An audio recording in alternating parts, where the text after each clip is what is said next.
day, and it was James 3 from verse 14 to 17 that says, in paraphrase, it says, who are you that says today you will do this or tomorrow you will do that? That life is like a vapor. And so as anybody who is about to take a trip, you pray and say, oh Lord, let my life not be like a vapor, but you don't read it thinking that anything out of the ordinary is going to happen to you. And so I sat down beside her and I prayed, especially remembering, my reading from the morning, but, we always thought that it was going to be a regular flight. And so we took off. And this was around like 10:40 in the morning, and we're gaining altitude. All of a sudden, the plane dropped. And we thought it was normal turbulence, and so everybody was shouting Jesus, shouting Allah, but we didn't think anything was going to happen. Shortly after that, again, the plane dropped again. By this time, even though it was 11 o'clock in the morning, the emergency lights had come on in the plane.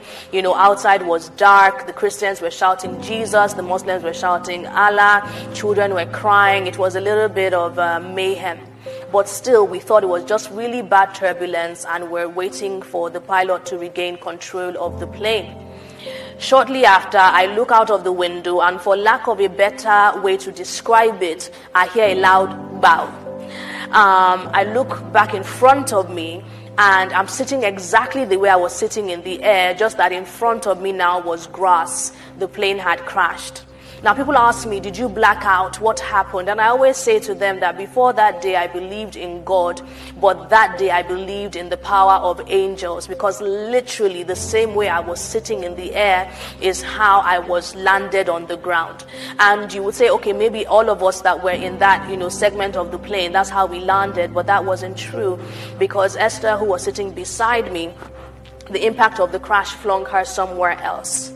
And so it was like a dream. People always ask me, how did it feel? And I say it felt a little bit like a cartoon where you're like, I'm okay. But I did not know where I was, and I wasn't quite sure what was happening. And so because I like to travel light, I had my hand luggage under my seat, and it was still there, thanks be to God. At the time I had the Motorola Razor. I don't know if you remember that phone. So the clip was in my belt hole, and the phone was on the side. Picked up the phone, put it back in the clip, and then I started to feel my way out of where I was. As I was doing that, I heard somebody shout, oh, somebody help me, and it turned out to be the other Esther. So the impact had flung her somewhere else. And so I unhooked her from her seat, and she had a dislocated hip, and then we made our way out of the debris of the plane. Now we're in a plane, and we had no idea where the plane had gone, how far it had gone before this happened. So I did not know if I was in Kafanchan or in Kebbi. All I knew was that I was in the middle of a field somewhere, and it was raining, and I was just like, God, what is going on? Esther, when she saw that I had my bag with me, she said, she had valuables in her own bag, and so she went back into the debris of the plane to go find her possessions. As we were still trying to figure out what was going on, I saw three ladies, one on top of each other, and the one on top was strapping the other two beneath her. These turned out to be the daughters of the Kogi state governor. Now, there was also another guy who was sitting on the floor, spread-eagled, and he was just looking. And I remember thinking to myself that, Uncle, please help now. We're all in shock here. It was after the fact that I realized that there was nothing he could do because both of his legs were broken.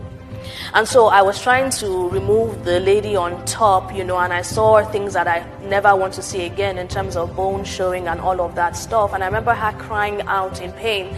And I said to her, you're alive. They can fix your body, but thank God at least that you are alive. Pulled her off, and then the one in the middle, because she was Hausa origin, her wrapper had gotten entangled in her, because that's their native dress, isn't it? So her wrapper had gotten entangled with her seatbelt. So unhooked her, pulled her off, and then I went back to where we were standing. There was a lady who was standing, her hand, and her leg were broken, and she was crying about her brother. And I genuinely thought at the time that what had happened was the plane had broken in half. So we were on one side, and there was another side that had other people who were in a similar position as us. Because, the northern tradition is that, the men sit in front and the women sit at the back. So I just thought that they were on one side and we were on another. And I was like, you're alive. I'm sure they'll find your brother and your brother will be fine. But that was not to be the case.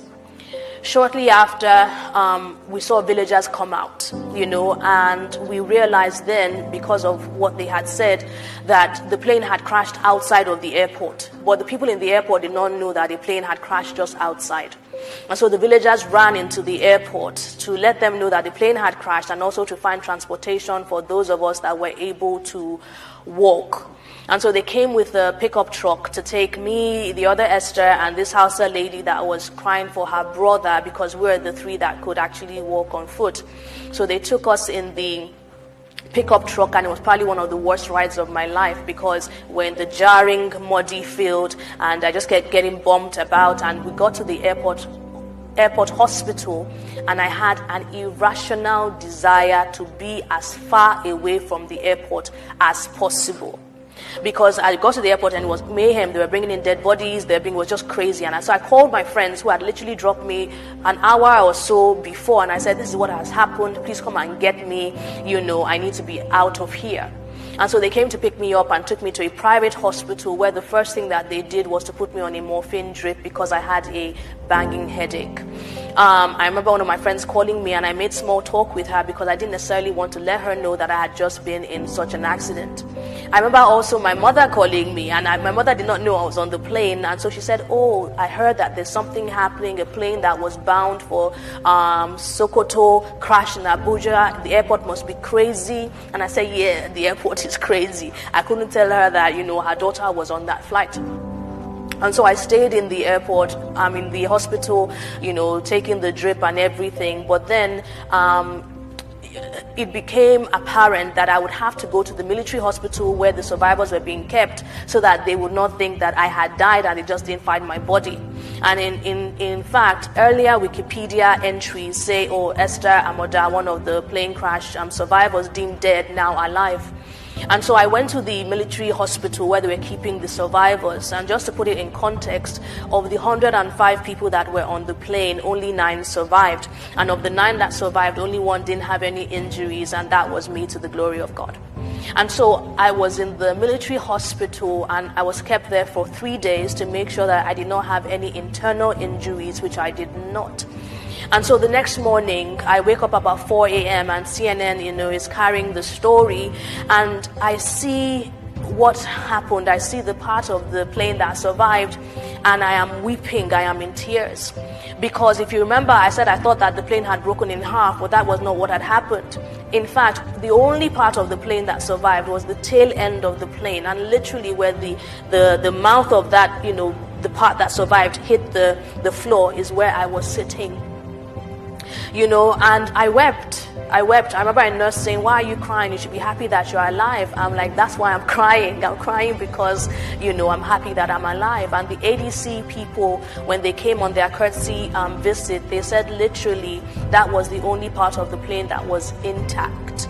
Everything else was broken pieces and broken bodies, and it was very overwhelming. And so I was there, and the question now became, okay, Esther, you are in Abuja now. Are you going to go back to Sokoto, which is 9 hours by road, or are you going to go back to Lagos, which is also 9 hours by road? Well, my mom made the decision for me. She's like, are you crazy? You're coming back home to Lagos. Okay. So the next question was, okay, how are you going to get back? I was very